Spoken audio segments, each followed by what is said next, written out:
अस्सलाम वालेकुम रहमतुल्लाहि व बरकात। जो लोग ज़हनी काम करते हैं, ज़हनी तौर पर मुशक्क़त करते हैं, अपने ज़हन को हर वक्त दबाव में रखते हैं, कोई ऐसा हिसाब का जैसे क्लरिकल स्टाफ है, वो ज़हनी तौर पर हर वक्त अपने आप को ज़हन पर बोझ देकर वो काम करता है, और वो काम ही ऐसा है, ज़हन को हाज़िर रख के जो काम करते हैं, अपने ज़हन को मुशक्क़त में डालते हैं, तो फिर वो ऐसे होता है कि उसकी एक लिमिट होती है। जब वो लिमिट से अनलिमिटेड होते हैं तो वो दरअसल ज़हनी मुशक्क़त की वजह से उसका पैगाम सर को पहुंचता है, तो फिर सर में दर्द होता है और मरीज़ आकर बाकायदा तौर पर बताता है कि मेरे सर में तकलीफ़ है जो मेरे जहन को डिस्टर्ब कर रहा है।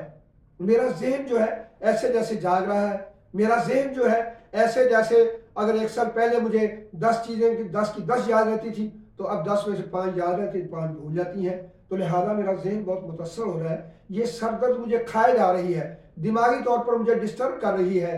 तो लिहाजा जब हम ऐसे मरीज़ को देखेंगे तो अगर तो उसका मसला पुराना है तो हम उसको ज़ाहिर मेडोरिन मेडिसिन से शुरू करेंगे।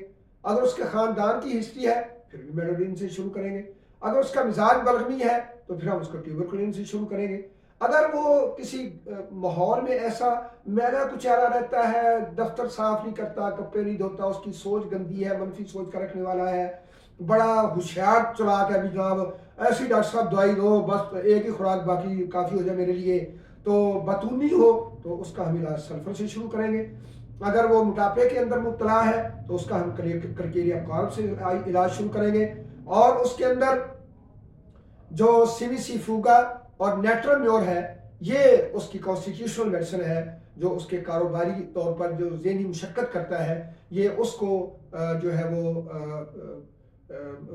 मेडिसिन जो है अप्रोच करेगी और अल्लाह की तौफीक के साथ उसका ये सर दर्द जो ज़हनी मुशक्क़त करने की वजह से हो रहा था वो इंशाअल्लाह होम्योपैथिक अद्वियात के साथ ठीक हो जाएगा। अल्लाह उसको शफा देंगे, दोबारा इंशाअल्लाह शिकायत का मौका नहीं मिलेगा।